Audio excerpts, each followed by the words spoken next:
अब cabinet mission plan को cabinet mission plan इसीलिए बोलते हैं because all the 3 members of the cabinet mission were cabinet ministers, ठीक है।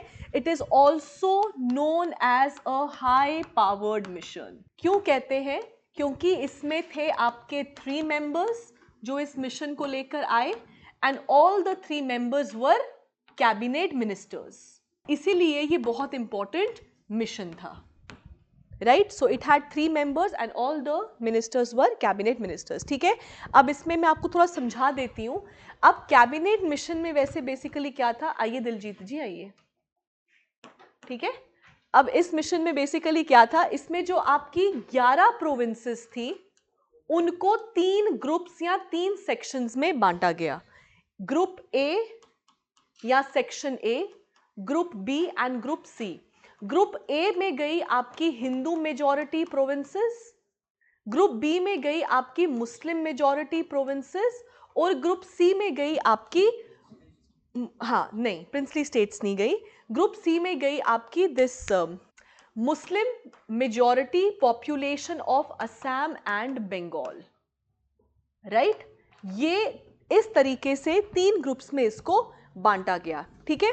अब ग्रुपिंग के बाद इन्होंने बोला कि जो कॉन्स्टिट्यूएंट असेंबली होगी वो कहां से आएगी, वो प्रोविंशियल असेंबली से आएगी और इसीलिए इन प्रोविंसेस में क्या होंगे, आपके इलेक्शंस होंगे, राइट। तीनों ग्रुप्स जो हैं वो सेपरेटली बैठ के अपना अपना कॉन्स्टिट्यूशन बनाएंगे और फिर जब तीनों का सेपरेट कॉन्स्टिट्यूशन बन जाएगा अपने अपने ग्रुप के लिए, फिर वो इकट्ठे बैठ के यूनियन का कॉन्स्टिट्यूशन को फ्रेम करेंगे, राइट। इसके अलावा इन्होंने बोला कि सेंटर लेकिन सबका कॉमन रहेगा, मतलब सब अपने प्रोविंसेस के लिए काम तो करेंगे लेकिन सेंटर कॉमन रहेगा और सेंटर में डिफेंस, कम्युनिकेशन और एक्सटर्नल अफेयर्स, ये 3 चीजों को छोड़ के बाकी हर चीज के ऊपर प्रोविंसेस अपना डिसीजन ले सकती है, but all these 3 things will be common to the centre. जैसे ऑब्वियस ही बात है, डिफेंस कैसे बोलते कि प्रोविंसेस को करो, एक हथियार ला रहा है एक कुछ ला रहा है, सो इसलिए बोला डिफेंस सबके लिए कॉमन रहेगा, राइट। इसके अलावा इन्होंने बोला कि प्रोविंसेस को फुल ऑटोनॉमी दिया जाएगा और हर प्रोविंस के पास अपनी रेजिडियरी पावर का पूरा कंट्रोल भी रहेगा। पहले किसके पास कंट्रोल था रेजिडियरी पावर का, गवर्नर जनरल के बाद, अब बोला प्रोविंसेस के पास अपना कंट्रोल रहने वाला है। इसके अलावा बोला कि princely states will no longer be under the paramountcy of the British Empire, कि प्रोविंसेस जो प्रिंसली स्टेट्स हैं वो हमारे अंडर नहीं आती हैं और प्रोविंसेस जो है वो खुद डिसाइड कर सकती हैं कि उनको किस ग्रुप के अंडर जाना है।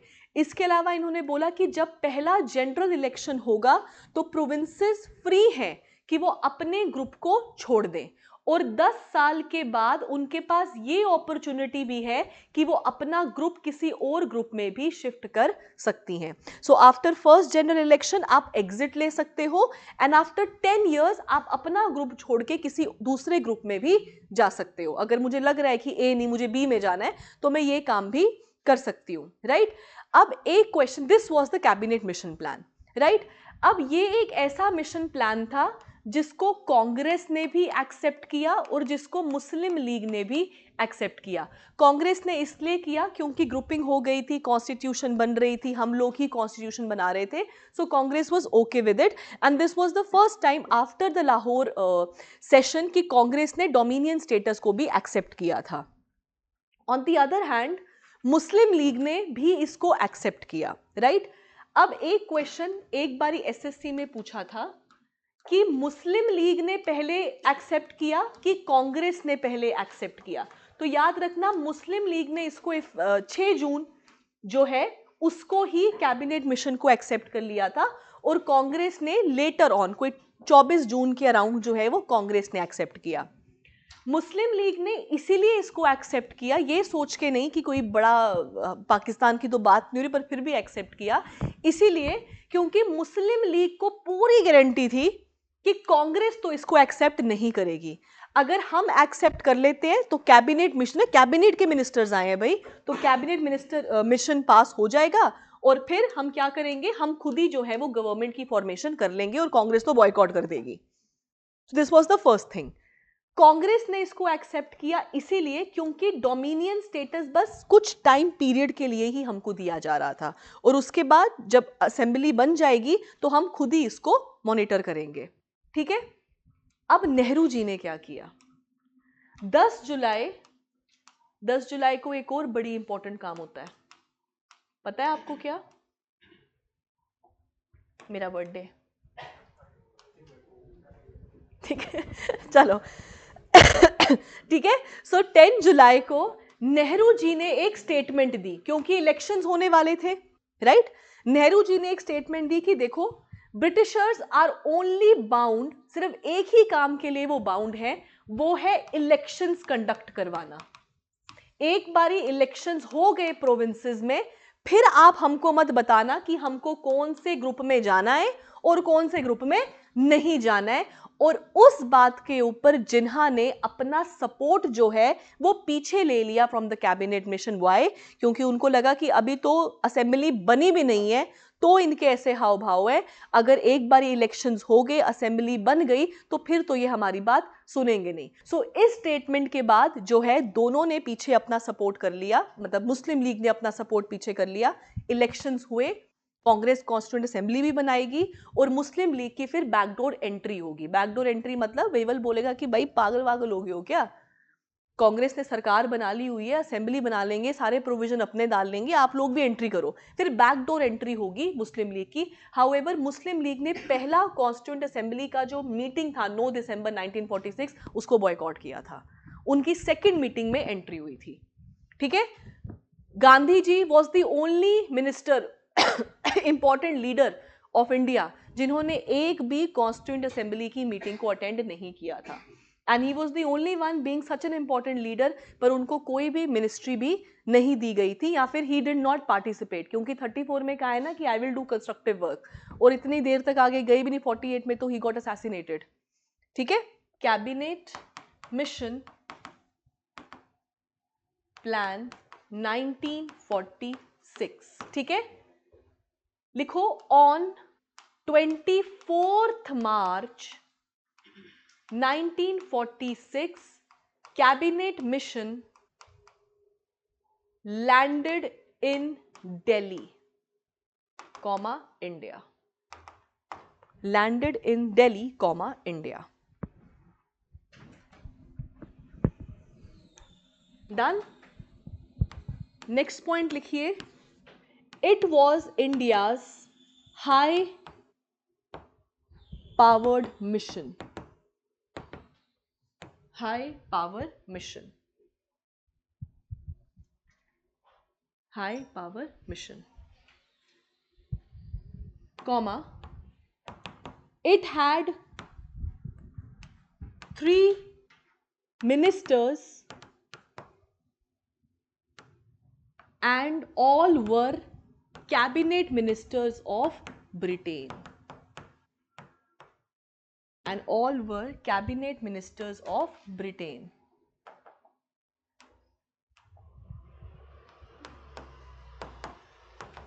नाम लिखो, Patrick Lawrence, second Stafford Cripps, and third Alexander, A.V. Alexander, A.V. Alexander. ठीक है, Patrick Lawrence, who was the Secretary of the State, Stafford Cripps, who was head of Board of Trade, and A.V. Alexander, who was the first Lord of Admiralty, first Lord of Admiralty, first Lord of Admiralty. Admiralty हो गया, mostly defence के साथ ही related होता है। A.V. Alexander and first lord of admiralty. Done. इसमें लिखिए main points. अब इसके मेन पॉइंट्स क्या थे? सबसे पहला पॉइंट है rejection of Pakistan, rejection of full fledged Pakistan. ठीक है, और पाकिस्तान क्यों? इन्होंने बोला कि जो आप नॉर्थ वेस्ट फ्रंटियर प्रोविंस और नॉर्थ ईस्ट फ्रंटियर प्रोविंस मांग रहे हैं on the basis of religion, तो क्या वहां पे नॉन मुस्लिम्स नहीं है क्या? तो उनका क्या होगा? क्योंकि पाकिस्तान तो बन ही रिलीजन के बेसिस पे रहा है। ठीक है, सो इसमें लिखिए as there was non-Muslim population in northwest frontier province and northeast frontier province.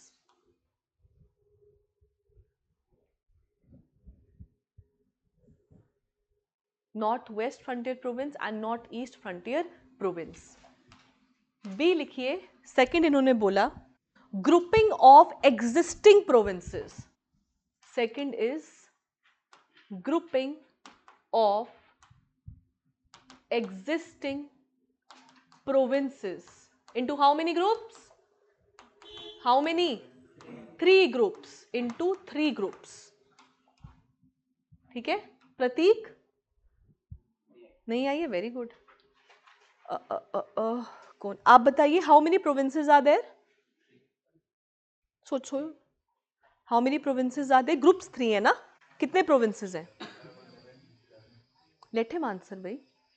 11, कल 11 बनाए थे ना हमने परसों 1935 में, सो 11 प्रोविंसेस है। ठीक है, लिखो ग्रुप 1 और सेक्शन 1, ग्रुप ए और सेक्शन ए।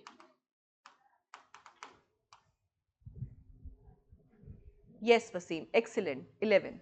ठीक है, चलो लिखो सेक्शन ए में कौन कौन है। लिखो Hindu majority provinces, Hindu majority provinces. ठीक है, नाम लिख लो इन प्रोविंसेस के। United Province, then you have Central Province, then you have Bihar, you have Madras, you have Orissa. ठीक है, and of course Bombay. United Province, Central Province, Bihar, Madras, Orissa and Bombay. ठीक है, right, और बॉम्बे अब province बन चुका है, 35 में ही बनाया हमने। ठीक है, चलो नेक्स्ट लिखो ग्रुप बी, ग्रुप बी और सेक्शन बी। इसमें कौन है? Muslim majority provinces.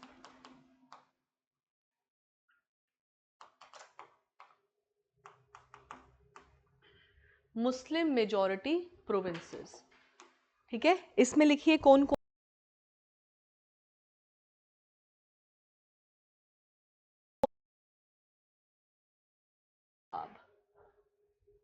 Sindh and Punjab,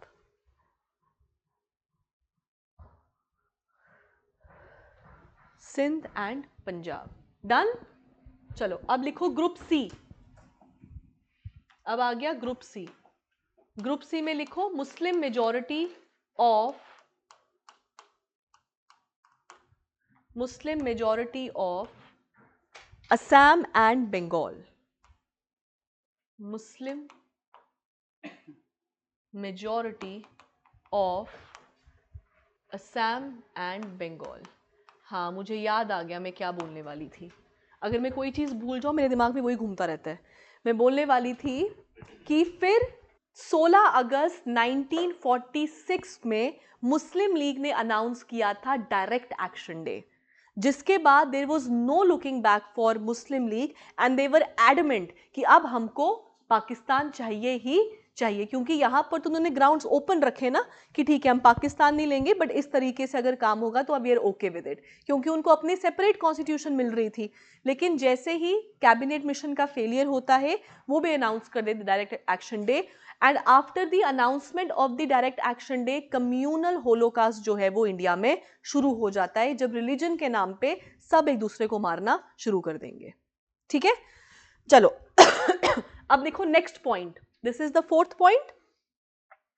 fourth point है ना ये हमारा, हाँ ठीक है, ठीक है, थर्ड पॉइंट लिखिए, थर्ड पॉइंट। अब लिखो इसमें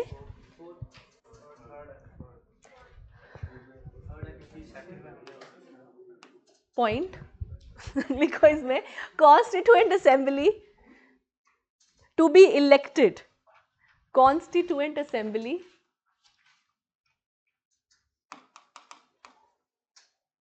to be elected by provincial assemblies, by provincial assemblies.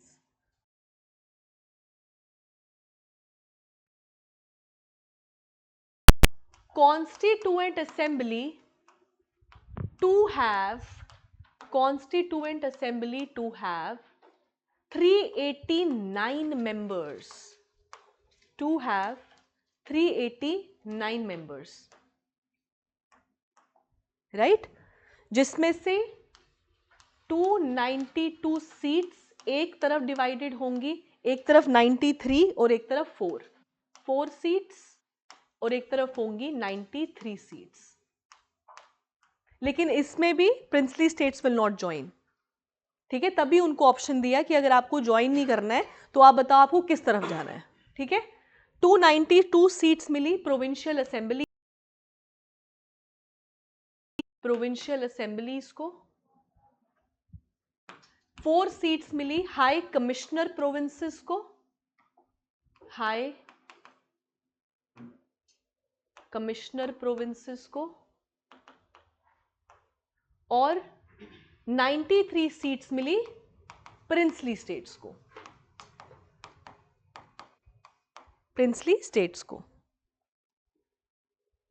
ठीक है, ये 389, ठीक है, ये 389 याद रखिएगा, क्योंकि 389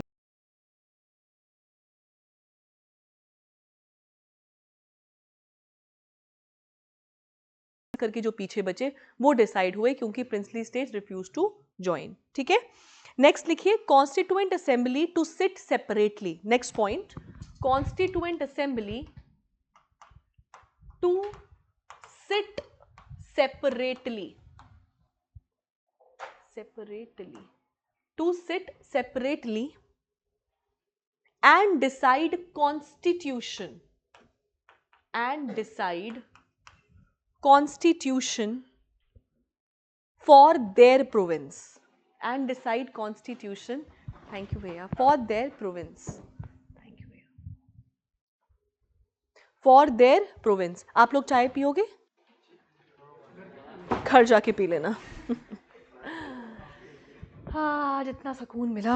चलो ठीक है, constituent assembly to sit separately and decide constitution for their provinces and then sit together, and then sit together and decide constitution for centre, decide constitution for centre.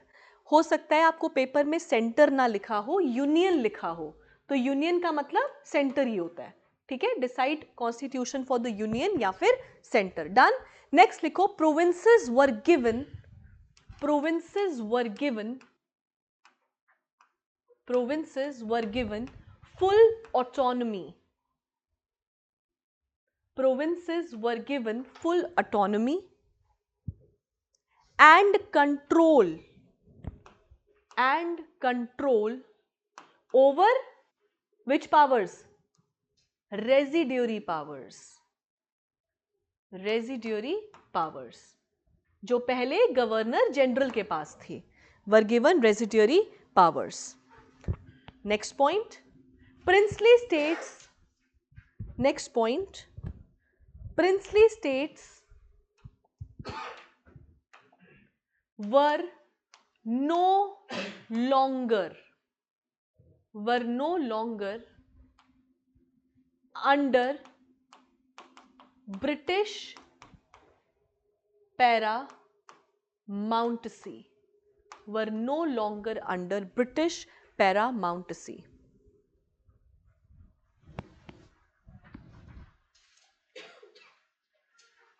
Done? Next point. After first general election,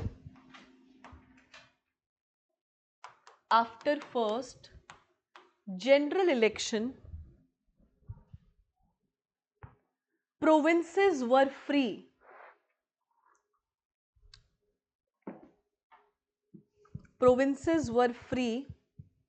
to come out of a group,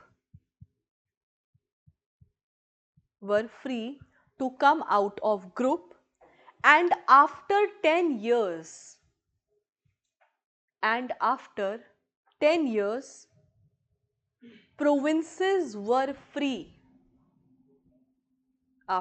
years, provinces were free to call for reconsideration.